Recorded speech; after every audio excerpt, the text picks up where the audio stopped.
Ya, jadi pada video ini kita akan praktikum bahasa Dart ya, seperti yang ada di modul. Kita mulai dengan menginstal plugin extension Dart pada Visual Studio. Baru nanti kita akan coba apa yang ada di modul ya. Jadi untuk install ke bagian extension, cari Flutter ya, karena ya ada di dalam Flutter ininya bahasa Dart. Kita install. Jadi Dart ini kelebihannya adalah dia bisa berjalan di multi platform dan kinerjanya bagus gitu ya. Ini yang relatif jarang ada di bahasa yang bisa cross platform. Sudah terinstall, kita masukkan Dart new project. Kita pilih yang konsol. Nanti kita pilih direktorinya di mana. Di sini contohnya kita buat folder baru ya.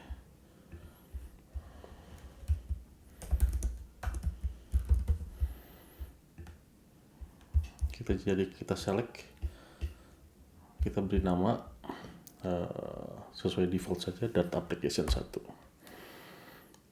Oke, kemudian dia akan mengenerate. Tunggu sampai dibuatkan yang pertama ya. Coba kita hapus, kita buat dari yang paling sederhana.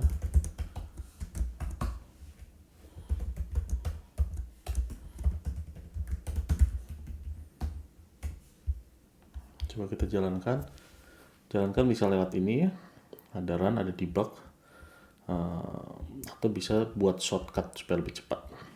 Setelah kita jalankan, nah hasilnya seperti ini. Jadi dartnya sudah dapat dijalankan ya.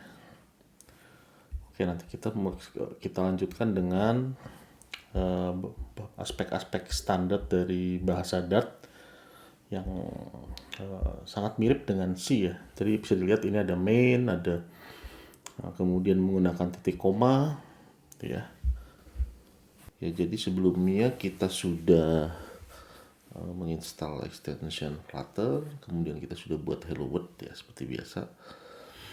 Selanjutnya kita akan bahas tentang control flow. Yang pertama adalah if else ya. Jadi ini saya pikir ini bisa sama dengan Java dan C ya.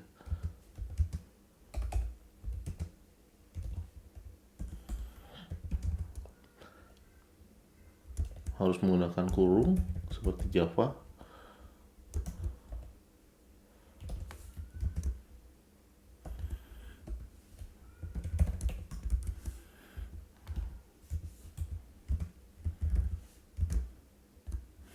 Kemudian else if ya, saya pikir mirip Java atau C ya.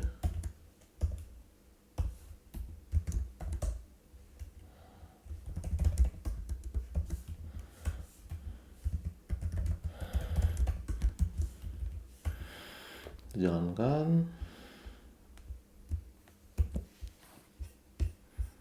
seperti itu. Kalau 90 kalau misalnya 75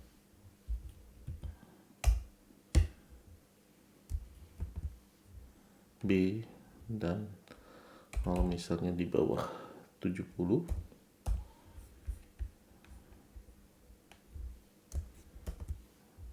C.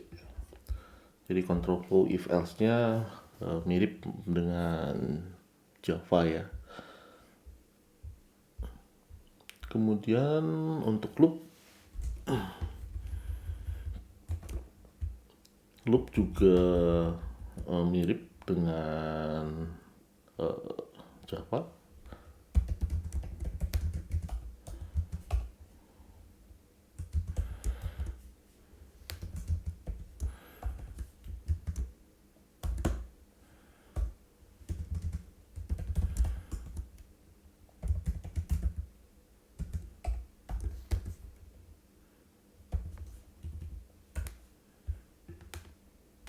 jalankan. Ya, seperti itu ya. Jadi ada for mulai dari berapa, kemudian kondisi berhentinya, kemudian incrementnya, lalu di dalam ini akan diulang. Kemudian kalau while juga sama,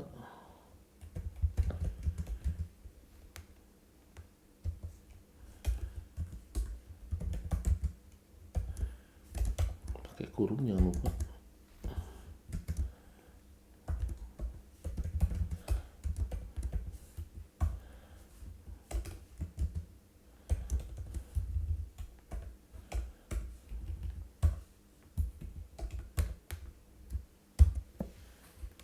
Ya, seperti itu ya. Jadi kondisinya selama kondisi ini masih terpenuhi, maka loop akan dijalankan.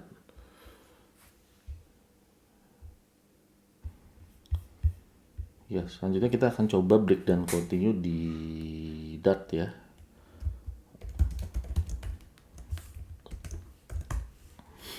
Kita punya loop.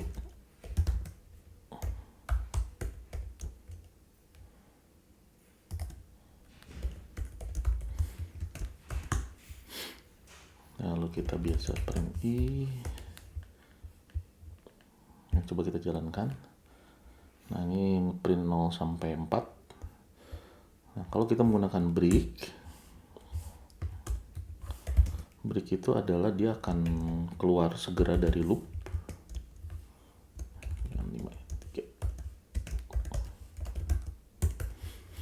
Nah, jadi kalau kita tambahkan break, jika i sama dengan 3, maka keluar dari loop. Kita jalankan. Nah, kita bisa lihat dia hanya ngeprint 1, 0, 1, 2, pada saat 3 ini terpenuhi break dan dia keluar dari loop. Itu break ya.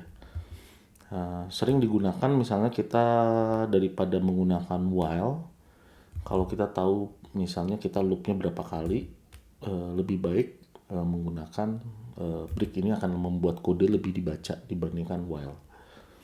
Itu makanya break itu cukup sering digunakan. Oke, sekarang continue. Continue berbeda dengan break ya. Kalau tadi kita ganti breaknya dengan continue. Kalau continue itu dia tidak akan keluar dari loop, tapi dia akan melewati iterasi yang sedang ada saat ini. Jadi kalau misalnya seperti ini sama dengan 3, dia akan langsung skip ke atas gitu ya, ke iterasi berikutnya. Coba kita jalankan. Nah, kita bisa lihat 0, 1, 3-nya hilang. Karena begitu sama dengan 3, dia akan melewati ini, balik lagi ke atas untuk melanjutkan ke iterasi berikutnya. Ya, selanjutnya kita akan bahas tentang tipe variabel di Dart ya. Jadi Dart itu masuk bahasa yang strong type. Jadi misalnya kita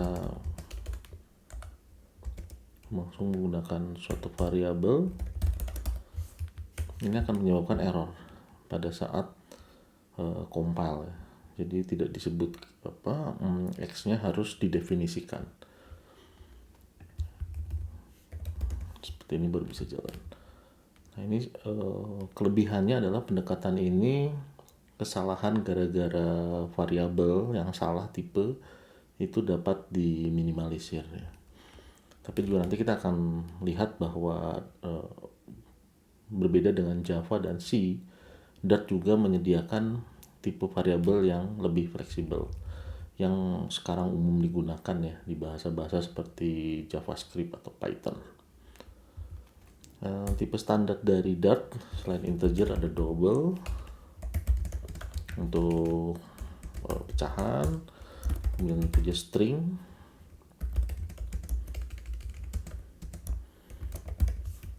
kemudian boolean,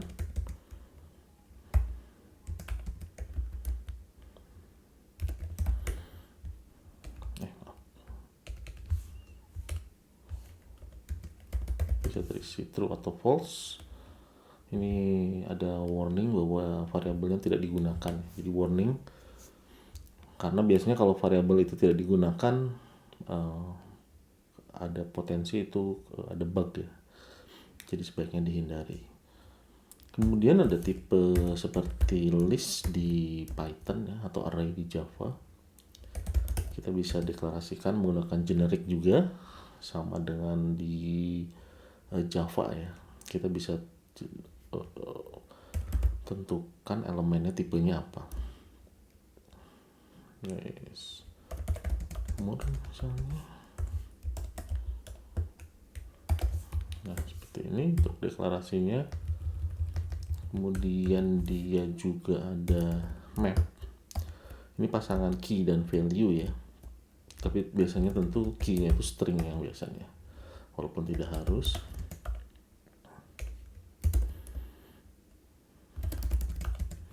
Ini dengan kurung kurawal. Kemudian ini misalnya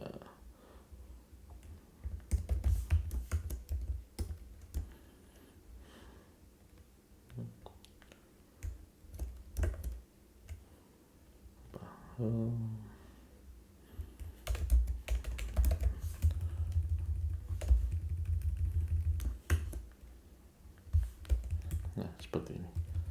Coba kita print.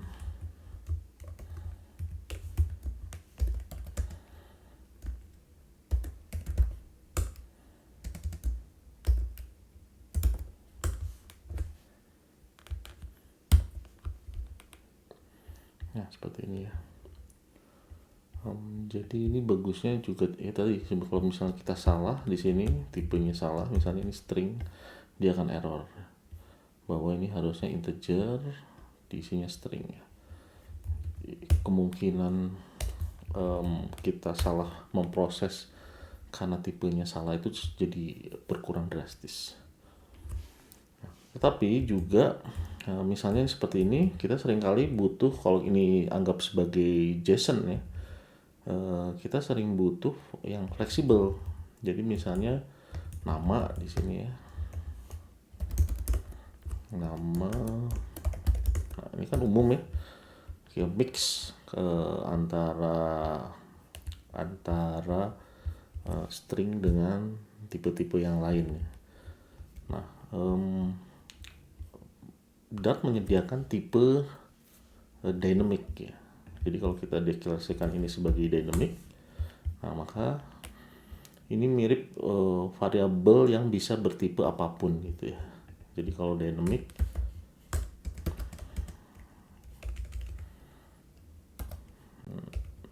C misalnya kita isi dengan 2, lalu C nya kita isi dengan mati misalnya. Nah ini bisa gitu ya. Jadi kita print C. Kita lihat C-nya Wati, jadi bisa seperti ini ya. Itu tipe dinamik. Nah ini sangat bermanfaat seperti ini. Atau kita bikin yang mix ya, seperti ini, list yang mix.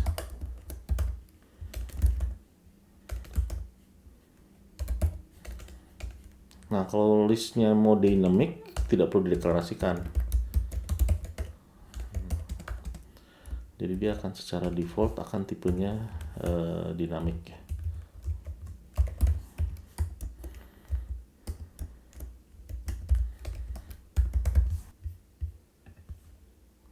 Ya, untuk map juga sama. Kita bisa, kalau kita tidak sebutkan, maka dia akan secara default adalah dynamic ya. Nah, jadi kita bisa, ini kita bahkan bisa mix key dan value-nya. Nah, bisa lihat ya. Integer string, string integer, jadi bebas. Jadi secara default kalau kita tidak sebutkan tipe elemennya, maka dia akan menjadi dynamic. Nah selain itu juga Dart punya tipe yang mirip dengan ini. Udah dibahas tadi ya. Mirip dengan di Python ya. Jadi namanya var. Jadi kalau kita pada var CC kita deklarasikan sebagai Budi, nah, maka kita tidak akan bisa set sebagai integer. Jadi sekali dia didefinisikan sebagai suatu tipe string, maka dia harus jadi string. Kalau dia integer, dia harus jadi integer. Nah, seperti ini. Tadi udah dibahas belum ya? Selanjutnya kita akan bahas tentang list ya, karena termasuk tipe yang paling sering digunakan. Jadi tadi sudah kita singgung, list itu bisa kita deklarasikan seperti ini. Kemudian kita bisa nambahkan elemen dengan metode add ya. Ini kecil sekali. Kita tambah dengan add. Ya nanti tentu ada metode-metode yang lain ya. Silahkan dilihat di referensi. Di website kita print.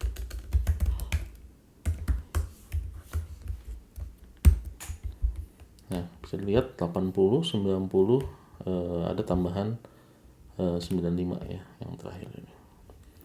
Untuk mengetahui panjangnya kita bisa gunakan length.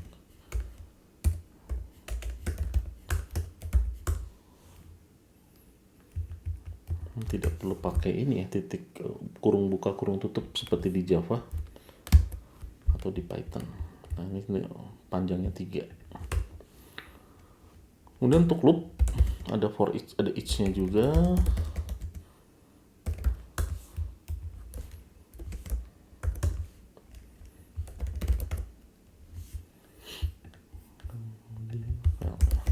Nah ini mirip for each ya, standar tipenya di dalam elemen kita masukin seperti itu.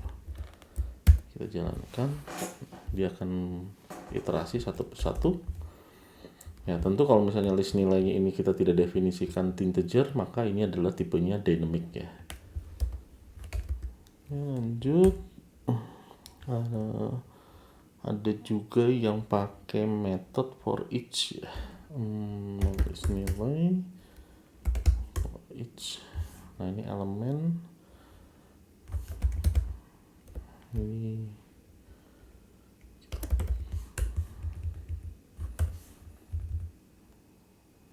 harus pakai nah, seperti ini. Nah sama ya fungsinya.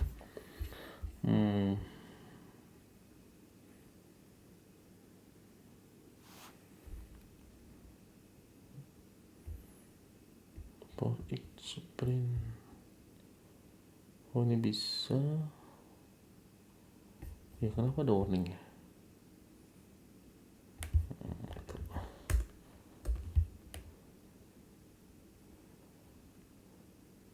Oh karena integer mungkin ya, harus gini. Bukan juga.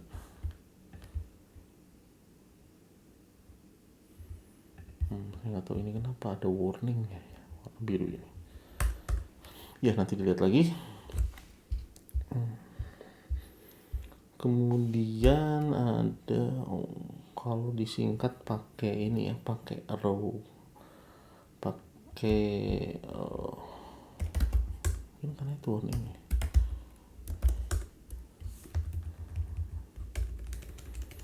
Jadi langsung elemen langsung kita pakai panah.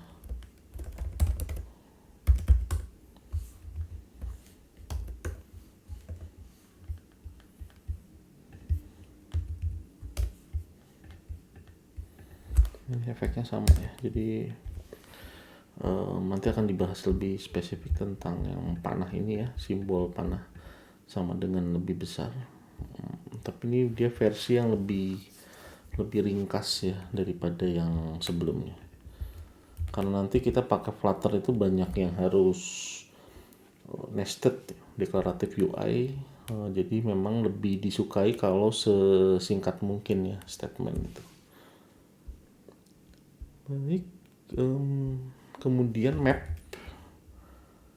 Ini map, jadi tadi kita udah belajar list. Selanjutnya map. Jadi kita bikin lagi map.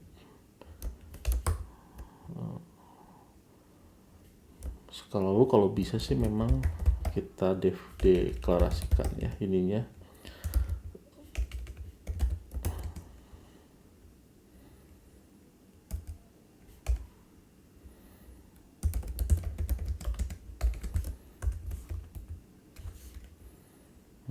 Pakai kurung awal jangan lupa. Lalu ini string, jadi misalnya nilai matematikanya 9, koma, kemudian nilai fisikanya seperti ini ya. Jadi memang kita akan tergoda sih langsung map gitu ya, nggak pakai string integer. Cuma pengalaman saya terutama kalau aplikasinya sudah kompleks, penggunaan strong type itu sangat membantu ya, mengurangi kesalahan dan untuk memudahkan maintenance. Jadi walaupun kita seperti rugi ngetik 1-2 detik ya, kemudian ada berapa 10 karakter kira-kira, tapi dalam jangka panjang itu lebih memudahkan kita untuk maintenance. Dan kita juga pada saat melihat kode yang udah sampai puluhan ribu baris,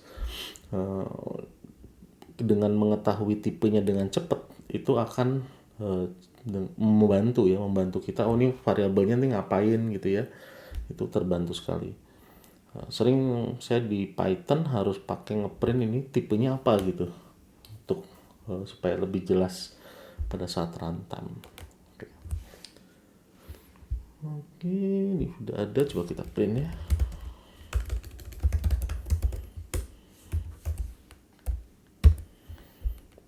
Ya, udah benar. Nah, ini kemudian loopnya. Yang sering tuh loop berdasarkan key, loop semua ya, key value. Kita loop sekarang berdasarkan key-nya. Ini pakai keys ya.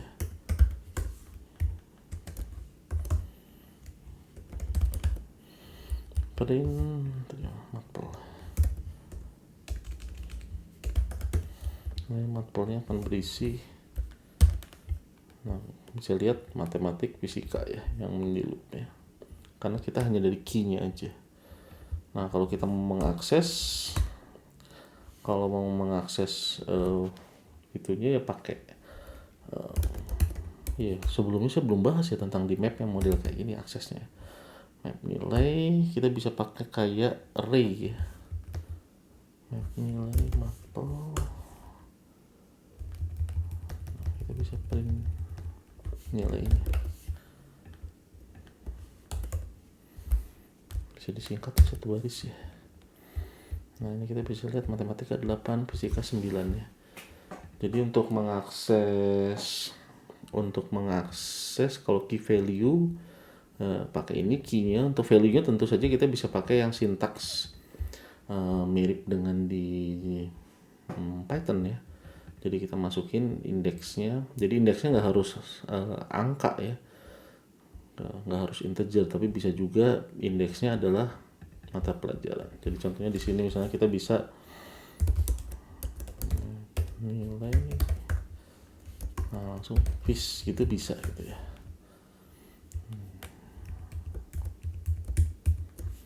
Oke, terus kalau values, jadi ada key ada values juga. Karena valuesnya adalah integer yang ini ya, integer. Nilai values.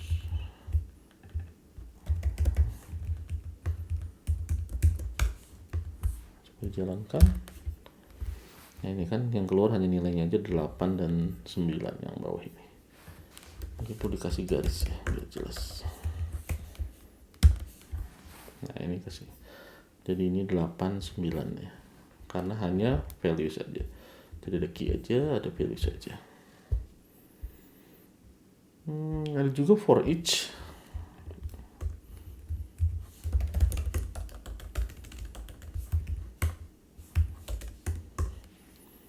Kalau for each itu for each, langsung dapat key value ya. Kita bisa print, gabung aja.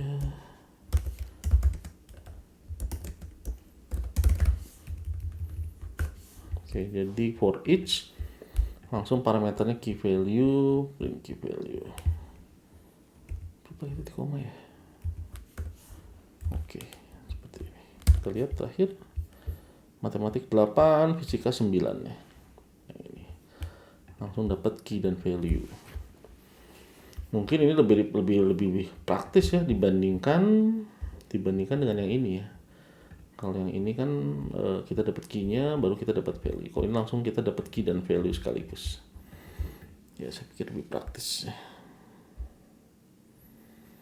Nah ini juga bisa pakai notasi panah. Ini panahnya biar nggak membingungkan, pakai ini aja sama dengan. Nah, jadi nanti akan dibahas yang tentang pakai panah itu ya, notasi panah. Ini jadi lebih singkat, bisa kita singkat. Ini kita buang, langsung kita ganti panah. Nah, ini buang. Ini nggak usah pakai titik koma ya. Nah itu bisa jadi satu baris. Nah, jadi akan lebih kompak gitu ya, lebih padat.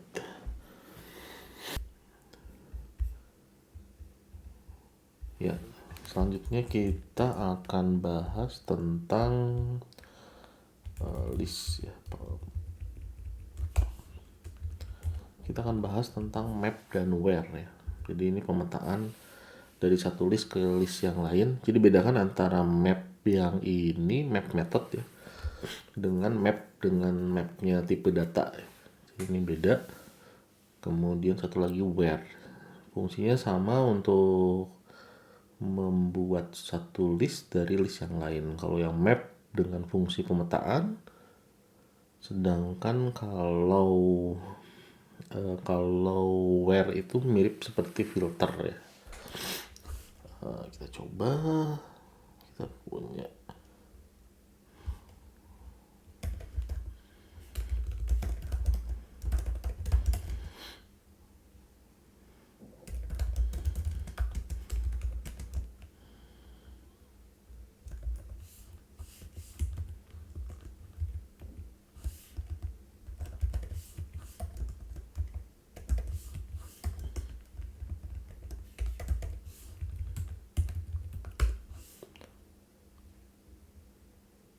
kita print listnya, kita petakan ya, kita petakan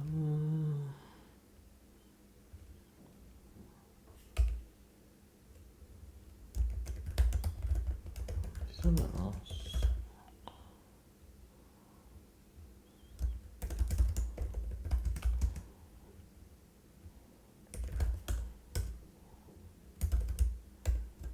Nah ini map.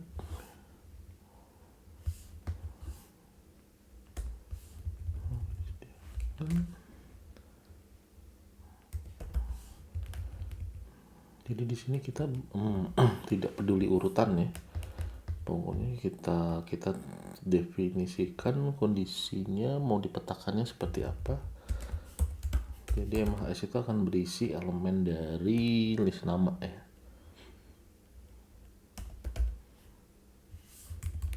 Kita jadikan uppercase, huruf besar semua.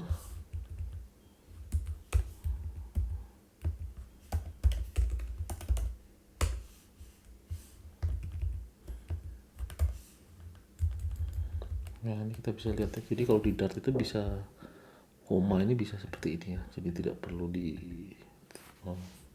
dihapus, komanya itu bisa. Coba kita lihat hasilnya.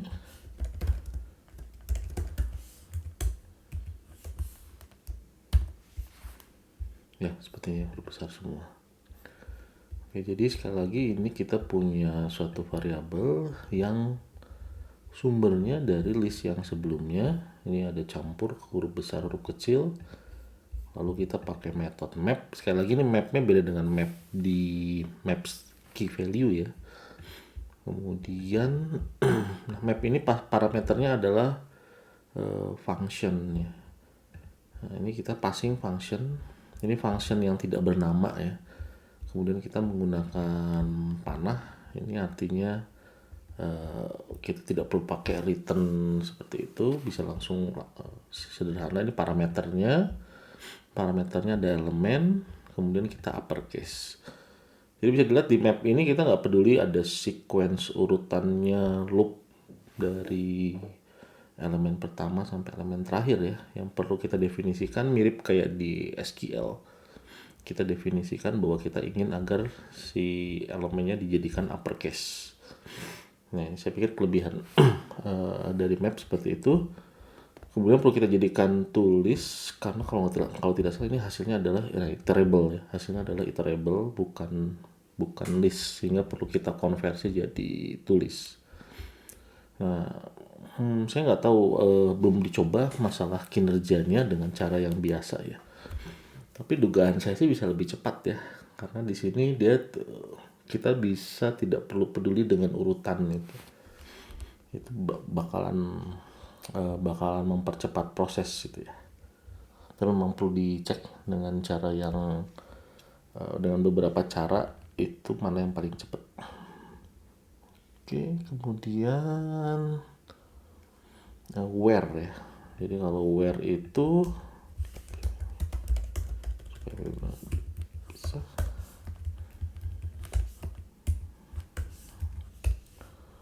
Kalau where itu misalnya kita mau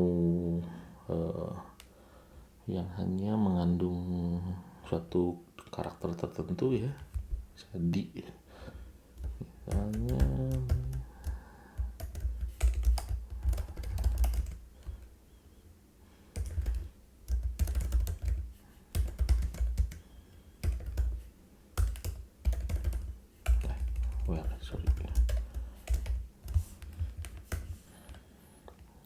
web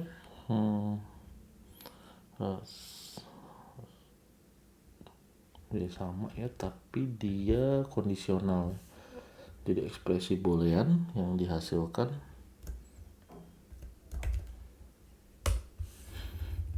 ini kita kasih nama variable supaya enak dilihat ya. Atau mungkin tepatnya nama mahasiswa ya. Nah ini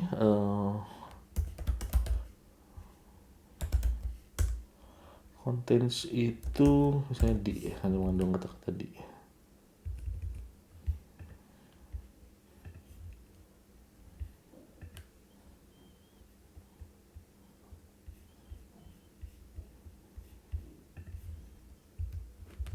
Ini biar kurang apa?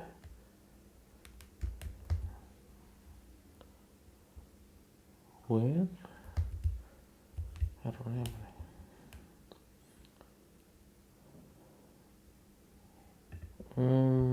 Oh ya belum ditulis ya, sorry. Oke.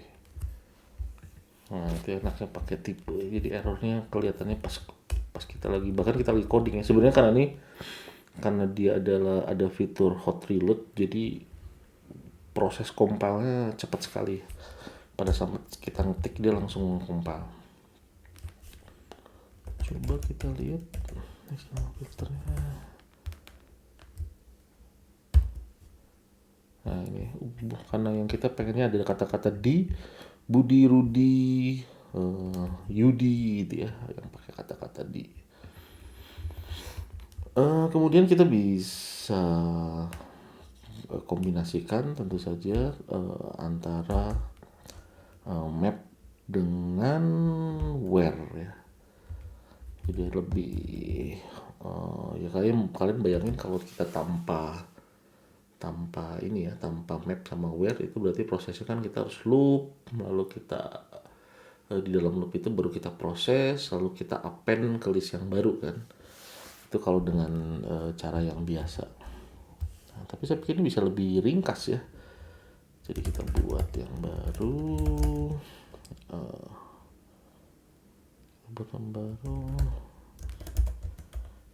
gabungan. Jadi kita map dulu jadi uppercase, baru kita ini ya. Ya ini contoh sederhana ya. maksudnya nanti kita bisa gunakan untuk tas yang lebih kompleks. Pertama kita map nama, copy paste aja ya.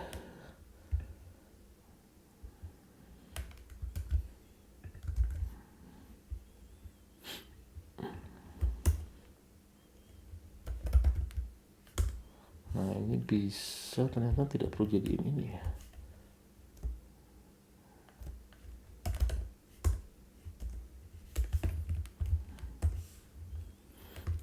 Jadi tidak perlu jadi tulis dulu, langsung bisa iterable. Mapnya langsung kita bisa lanjutkan dengan where. Jadi karena uppercase mahasiswa. Ini copy paste juga aja.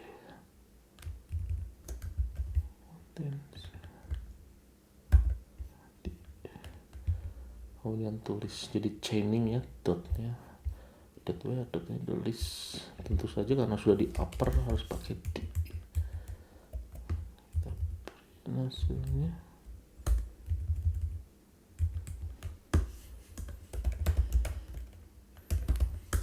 Gabungan.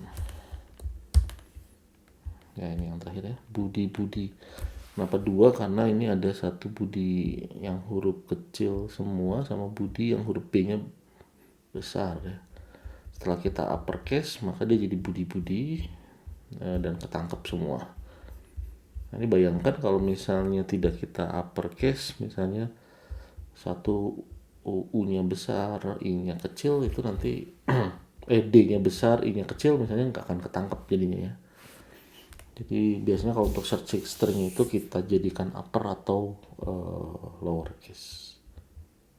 Akan bahas tentang spread operator yang dapat digunakan di list ya. Jadi kita misalnya punya list seperti ini. Nah, kita bisa buat list. Mungkin dijadikan integer aja ya. Kita jadikan integer. Nah, kita bisa tambahkan seperti ini. Coba kita print. Oh, sorry, titiknya harus 3 ya, jangan 2.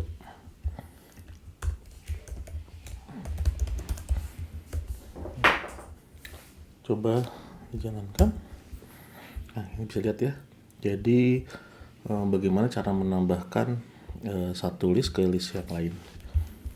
Kita juga bisa misalnya di tengah, misalnya ini 0 x1 4 ya. Nah, kita jalankan 0 ya, 1 2 3 dan 4. Kita juga bisa tambahkan misalnya habis 4 x1 lagi misalnya. Seperti itu. Ya, hasilnya bisa dilihat 1 2 3 nya ditambahkan lagi setelah 4. Jadi ini caranya sangat mudah sekali ya untuk menambahkan. Jadi kalau dulunya kalau misalnya tanpa ini perlu append, perlu gabungan antar list. Saya pikir ini dan ini juga mudah dibaca, kodenya membuat mudah dibaca. Kemudian juga dia bisa menangani nol. Misalnya kita punya X 3 misalnya. X3 ini misalnya masih 0 ya. Terus kita belum diinisialisasi. Terus kita tambahkan. Ya, perhatikan ini akan error ya, karena belum diinisialisasi.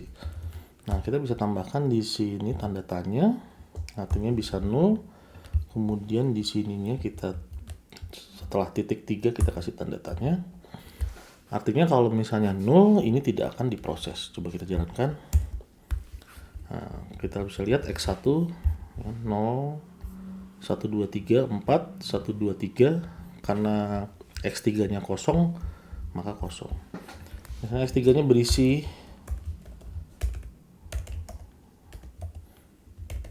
9988 misalnya ya.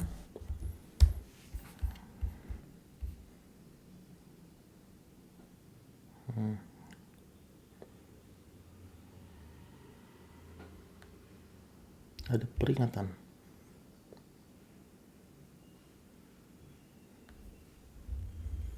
Nolnya harus dibuang kali ya.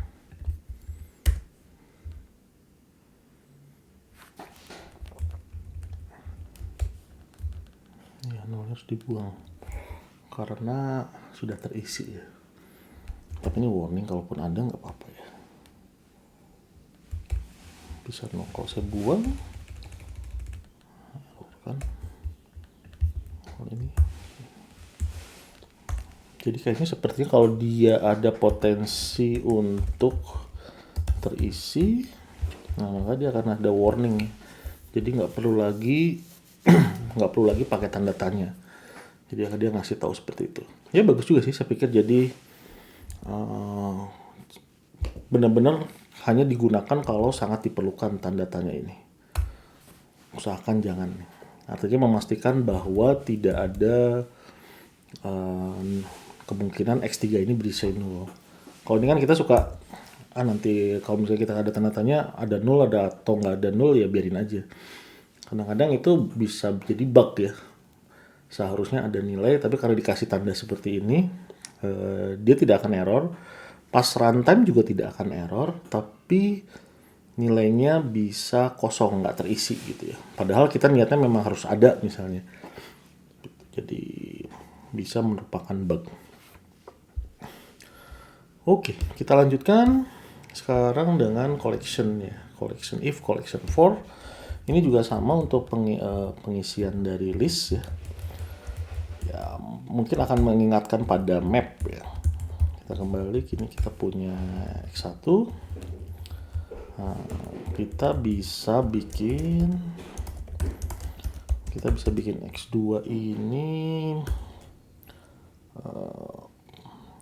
pakai loop ya. Bisa juga, mungkin paling sering loop sebenarnya. Int X in, mirip kayak each.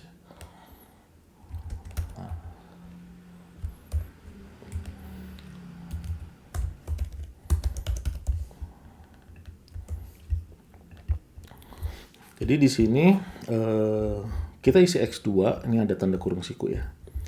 Kita isi X2 dengan cara meloop isi X1, ini in X1 berarti loop X.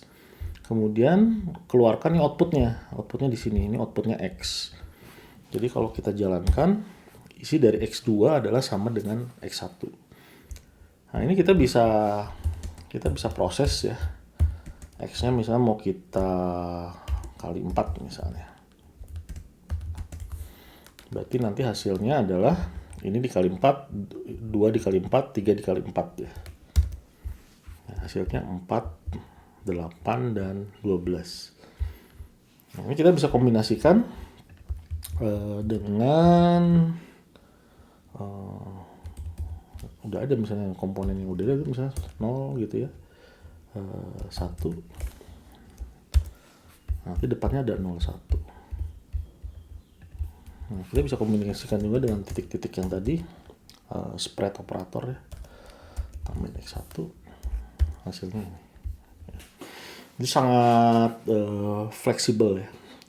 Fleksibel tapi tetap mudah dibaca. Ini bagus ya untuk lebih readable dari sisi kodenya.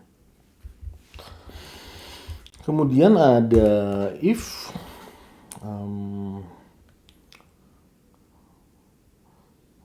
Kita bisa kondisional ya di dalam listnya.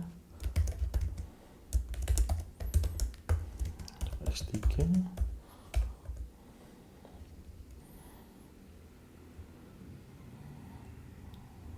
1 misalnya, kemudian di sini kita punya kondisi ya, sama dengan 2. Nah kalau if lebih besar daripada 2, misalnya lebih besar daripada 1, maka isinya adalah 1, else 0. Kalau kita print X3 nya, Jadi di sini kita bisa lihat, kita bisa masukkan kondisional di dalam deklarasi list ya. Jadi 1, jika Y lebih besar dari 1, di sini Y-nya 2, berarti false. Berarti ini isinya adalah yang akan didapat adalah outputnya 0. Coba kita jalankan. Nah ini 1 min 1 ya. Jadi karena karena ini 2, Y lebih besar dari 1 true, maka yang di outputnya adalah min 1. Jadi 1 min 1. Misalnya Y-nya 0, berarti kondisinya ini false, maka yang akan dieksekusi adalah bagian else, yaitu 0. Sehingga hasilnya adalah 1, 0. Ya. Apakah ini bisa dikombinasikan dengan for? Kita coba ya. Maksudnya kalau kita kombinasikan ini X4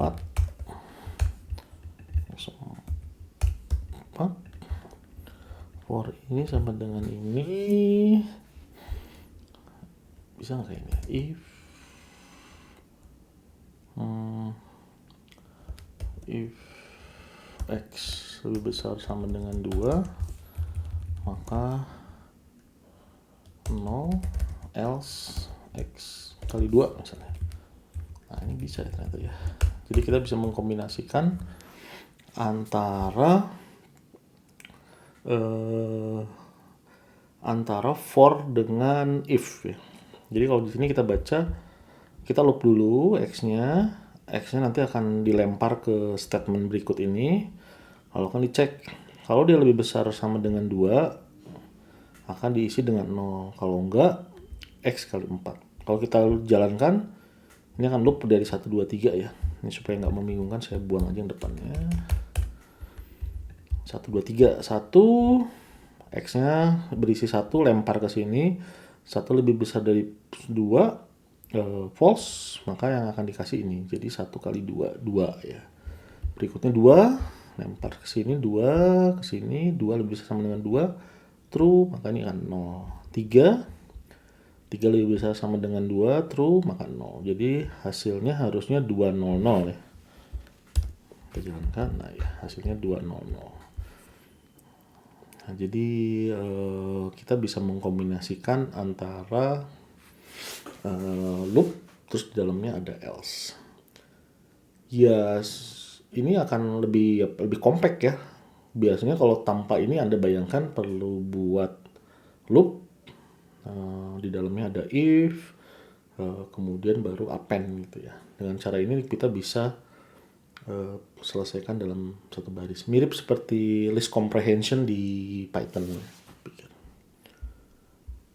Oke. Yang dikombinasikan. Nah, kemudian ada contoh di modul yang lebih kompleks ya. Pakai map.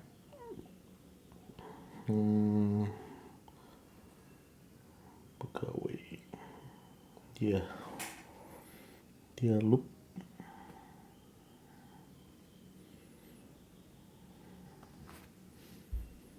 Nah, ada latihannya, silahkan dikerjakan nih.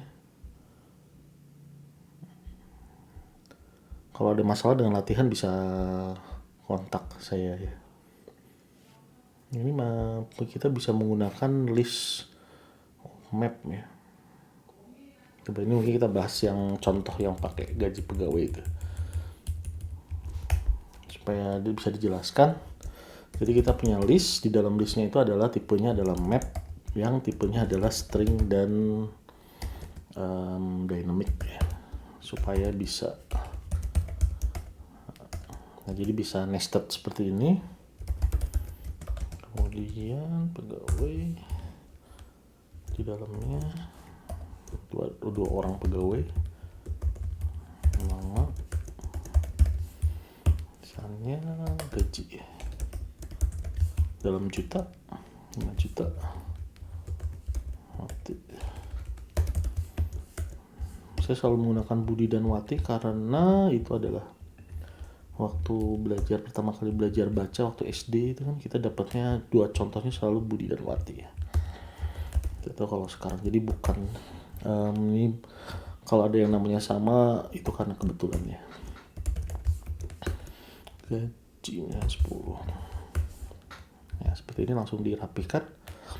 Kita punya pegawai, nama, gaji. Nah, ini karena Budi, nama ini Budi string, sedangkan ini adalah integer. Itu sebabnya kita butuh dynamic. Jadi ini ada list, di dalam list ada map, mapnya ada tipenya string dan dynamic. Kita print supaya lebih jelas ya. Hasilnya seperti ini, mirip JSON. Saya pikir ini juga terinspirasi dari JSON ya. Saya terbayang list dengan JSON ini lebih enak untuk saling bertukar data ya, karena udah natif ya bentuk listnya seperti JSON. Oke, misalnya di sini ceritanya ada jumlah lembur ya. Oh iya, ini ceritanya lembur, hari lembur. Saya akan, jadi dia dikali hari lembur nanti.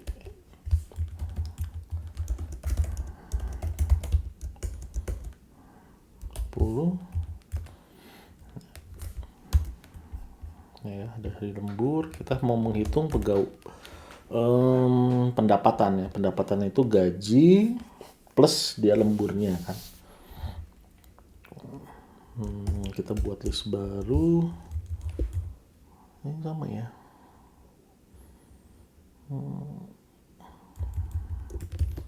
Copy paste aja.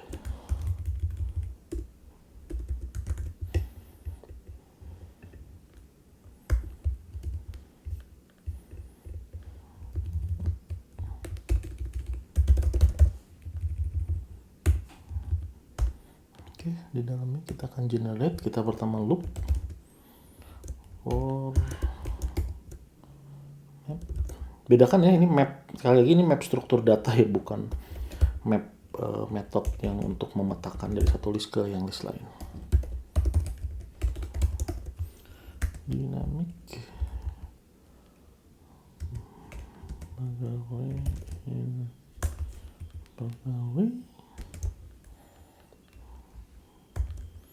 Ini kita bikin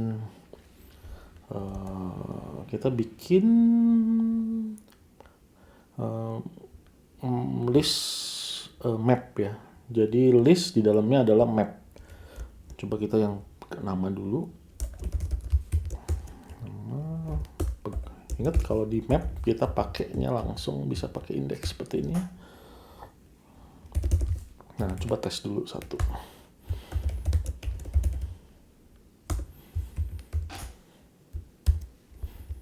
Nah, ini saya belum hitung pendapatan, baru ngopi nama. Jadi saya mengenerate dan saya bikin map yang isinya satu dulu ya, yaitu nama. Oke, lanjut. Kita hitung, kita bikin field baru pendapatan ya. Jadi pendapatan itu adalah gajinya dia. Ini ke bawah biar lebih enak. Gajinya dia ditambah jumlah lembur ya. Lembur apa hari lembur kali asumsikan dikasih 500.000 ya. Nah, coba kita jalankan. Jadi kalau digajinya 5, lembur 5, berarti 7,5 ya. Ya benar ya, 7,5. Wati dapat 15, dia lembur 10, berarti 5 juta. 10 tambah 5, 15. Nah, seperti itu ya. Ya, jadi bayangkan ini jadi lebih ya sekali lagi lebih padat ya dibanding kita pakai loop. Ini kita langsung deklarasikan suatu list dan langsung terisi gitu ya. Jadi sekaligus deklarasi sekaligus list. Nah, coba bayangkan ini kalau tanpa dengan cara biasa gitu di Java, berarti kita harus loop, habis loop kita ambil lalu kita tambahkan lagi ya, kita create nggak ada map ya kalau di Java, pakai hash map ya. Itu objek, jadi kita harus bikin dulu objeknya baru kita add. Jauh lebih panjang ya kalau pakai Java. Ya, dan saya pikir ini cukup readable ya. Mungkin kalau kita harus rapihkan aja sih. Nah, seperti ini kan akan lebih rapi. Kalau mau lebih rapi bisa seperti ini. Nah, ini lebih rapi. Atau mau kayak gini misalnya. Lebih jelas ya. Oke, saya pikir sudah jelas ya. Lalu tentang cons dan final, ini saya pikir tidak perlu dicontohkan, udah jelas sekali. Konstanta itu ya fungsinya supaya kalau misalnya jangan sampai kita tidak sengaja mengisi konstanta gitu ya. Sama juga dengan final. Jadi itu memastikan supaya lebih aman. Kalau yang kita inginkan dia jangan berubah, kita definisikan sebagai konstanta, maka kalau kita ubah kode kita pada saat compile time sudah akan error gitu ya. Jadi akan mencegah kesalahan pada saat runtime. Ya, jadi ujung-ujungnya memang sekali lagi selalu hindari kesalahan error pada saat runtime.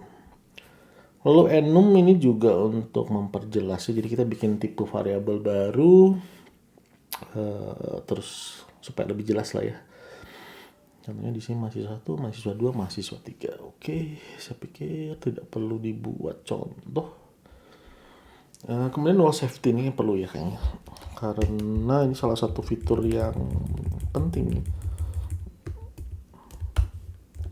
dan relatif kayak di Java tidak ada ya, apalagi di C. Ya, selanjutnya kita akan bahas tentang null safety ya. Jadi salah satu masalah yang sering terjadi pada saat membuat program dengan misalnya bahasa Java, bahasa C yang object oriented ya, itu seringkali kita membuat, terutama di Android, kalau yang pengalaman saya, kita sering menggunakan suatu objek yang belum dibuat instance-nya gitu ya, jadi belum diinstansiasi istilahnya ya, sehingga ini menyebabkan null pointer error ya. Jadi objek yang bertipe null yang belum dibuat instansiasinya lalu kita pakai, ya, itu akan error, dan itu errornya pada saat runtime. Dan kadang sudah di-deploy gitu ya, baru keluar errornya. Dan ini tentu akan menyebabkan user tidak senang gitu ya, mendapatkan fatal error seperti itu. Nah, jadi untuk bahasa seperti Kotlin, kemudian Dart, itu dia menambahkan namanya null safety, sehingga memastikan bahwa error objek, kita mengakses objek yang bernilai null itu bisa dicegah pada saat compile time. Jadi makanya disebutnya safety. Nah, contohnya seperti ini, kita punya nih X, lalu kita pakai X-nya gitu. Nah, bisa lihat di sini akan error ya. Kalaupun kita paksa, dia akan error. Itu jadi nggak akan mau dijalankan. Nah, ini sehingga tidak ada terjadi kecelakaan, kita lupa menginisialisasi. Karena ini kan kalau kodenya kecil seperti ini mungkin kelihatan jelas ya, tapi kalau kodenya udah mulai kompleks, ribuan atau puluhan ribu baris, dan itu sambung menyambung datanya, kadang-kadang kita terlupa ada satu bagian yang kita asumsikan dia nilainya sudah ada pada saat kita gunakan, tapi pada saat runtime itu kadang ada kadang enggak gitu ya. Jadi pada saat dites jalan ada isinya, tapi dalam kondisi tertentu yang kita tidak cek nilainya nol, sehingga error pada saat dijalankan. Ini harus kita inisialisasi ya, baru dia bisa jalan. Nah, tapi misalnya kalau kita memang dalam kondisi tertentu dia bisa nol, memang kita asumsikan dia bisa nol, maka tambahkan tanda tanya. Jadi tanda tanya ini memberi arti bahwa ini nullable ya, bisa nol. Kalau kita jalankan, dia akan keluar nol. Tapi kalau kita misalnya mau gunakan X ini, misalnya X tambah 2, ini kan 0 ditambah 2 ya undefined ya. Nah, ini error akan terjadi error. Nah ini juga dia walaupun kita sudah beri tanda tanya, dia akan error seperti ini. Nah jadi kita harus kalau misalnya ini kita inisialisasi misalnya, nah ini errornya akan hilang ya. Atau ini yang paling berbahaya, kita kasih tanda seru. Serunya sebelah mana ya? Tanda serunya setelah X. Salah. Oke, tanda seru. Nah, ini akan menyebabkan error pada saat runtime. Nah, tentu ini yang tidak kita inginkan ya, error pada saat runtime. Atau alternatifnya adalah kita cek di sini X tidak sama dengan 0, baru kita eksekusi programnya.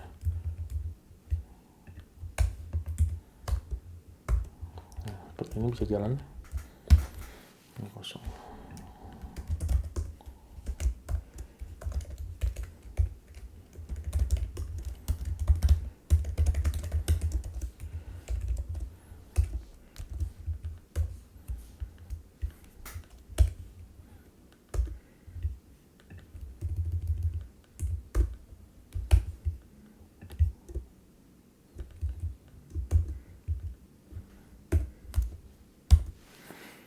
Tambahin X bernilai 0. Jadi alternatifnya entah kita cek seperti ini, lebih disukai ya, lebih bagus seperti ini, atau yang pakai tanda seru.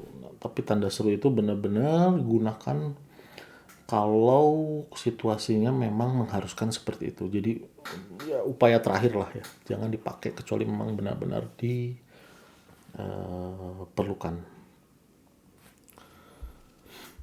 Oke, lalu yang ini arrow syntax ya, panah. Ini adalah singkatan. Jadi ini sebenarnya sangat berguna pada saat kita mau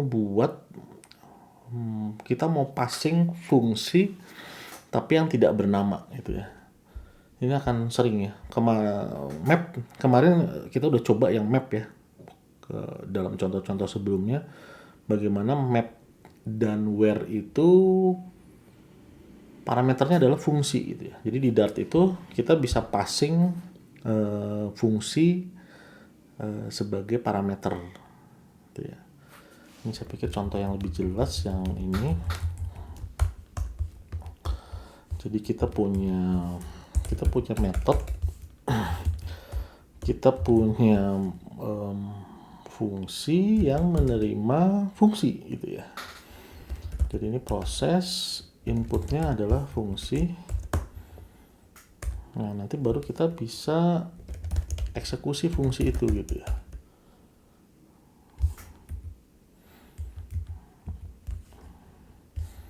Nah ini misalnya X-nya sama dengan 5. Nah kita akan eksekusi fungsi itu. Ini nggak ada. Nah nanti kita bisa passing fungsi ini. Proses, kita ini parameternya adalah X. Nah pakai panah, misalnya X tambah 2. Kalau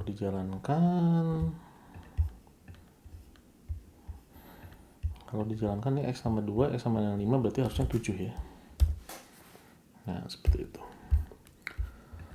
Kalau kita tidak pakai panah ini, kita bisa bikin fungsi baru ya.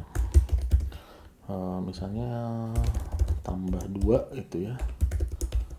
Inputnya adalah X. Kemudian return X tambah 2. Nah bisa seperti itu. Lalu kita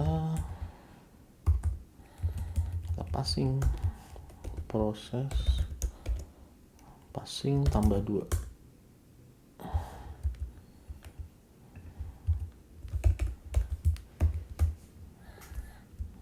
Hasilnya akan sama ya, seperti itu ya. Nah ini ada dia pakai lower. bukan pakai kebiasaan Python ya, pakai underscore. Nah seperti itu, hasilnya 7 ya. Jadi alternatifnya adalah kita bisa buat fungsi, lalu fungsi itu kita passing. Cuma nih sebenarnya gini, seringkali kita tidak perlu beri nama fungsi itu gitu ya. Jadi kita nggak perlu beri nama dan cuma dipakai sekali, nah, akan lebih cepat seperti ini. Kita langsung masukkan fungsi yang tidak bernama, kemudian pakai notasi panah gitu ya. Jadi lebih ringkas kodenya. Oke, selanjutnya conditional ternary operator ya, yang terakhir. Sebelum saya nanti nggak akan bahas tentang OOP dan konkurensi ya, itu nanti dibahas terpisah kalau masih ada waktu. Tapi konkurensi akan kita bahas pada saat kita udah mulai masuk ke Flutter ya. Ya, conditional ternary operator ini kalau nggak salah ini ada di C ya sebenarnya.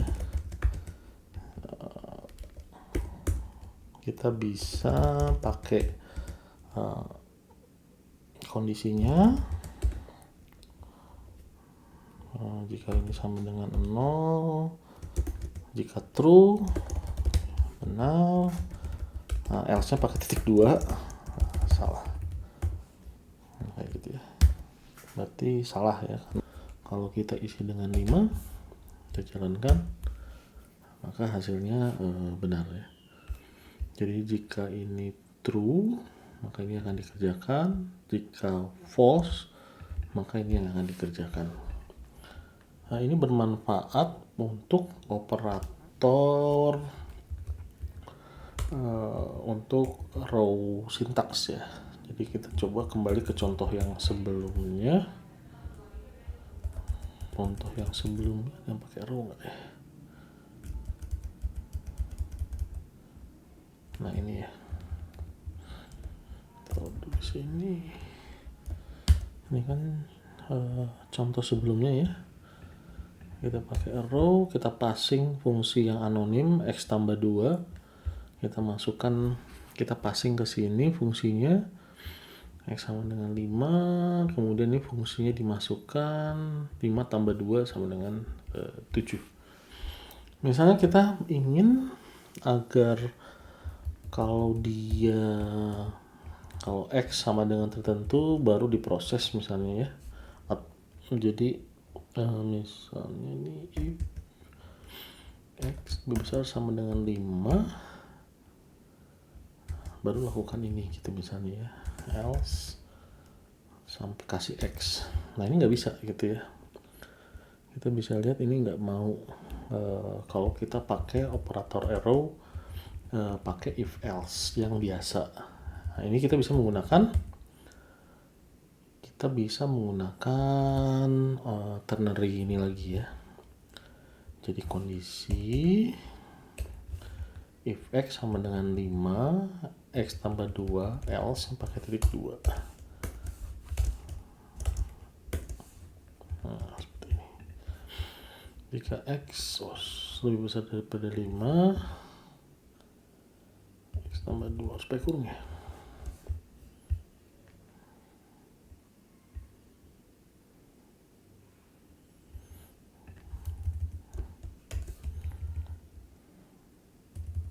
Tanda tanyanya lupa, sorry. Kenapa ya? Oke, jadi lupa tanda tanyanya ternyata. Jadi jika x sama dengan 5, lebih besar dari sama dengan 5, maka x ditambah 2, jika tidak sama dengan x. Jadi kalau di sininya 5 masih sama dengan 2, benar masih 7. Tapi kalau di sininya lebih kecil dari 5, misalnya 3, ini akan false ya. Ini akan false, maka akan dieksekusi adalah x ya. Kalau kita jalankan, maka hasilnya adalah 3 gitu. Jadi sekali lagi, untuk row operator ini kita harus pakai yang ternary ya. Ada beberapa lagi yang ternary ini akan bermanfaat. Nah, ya bisa dilihat sekarang pola Dart banyak banyak hal yang membuat kita bisa bikin kode dengan lebih padat ya. Ya, kemudian juga bisa nested. Jadi kalau misalnya x sama dengan 5, nanti kita tambahkan di sini if lagi bisa ya. Kita pakai kurung lagi. Misalnya di sini kita pakai kondisi lagi. Misalnya x lebih besar sama dengan 5, kalau misalnya sama dengan 5 apa misalnya x min 2 else x plus 2 tanda tanya, lupa terus tanda tanya, maaf ya itu ya. Jadi bisa lihat x lebih besar dari 5 jika true masuk ke sini, masuk lagi kondisi apakah dia sama dengan 5. Kalau sama dengan 5 maka dieksekusi yang x min 2 jika else x plus 2.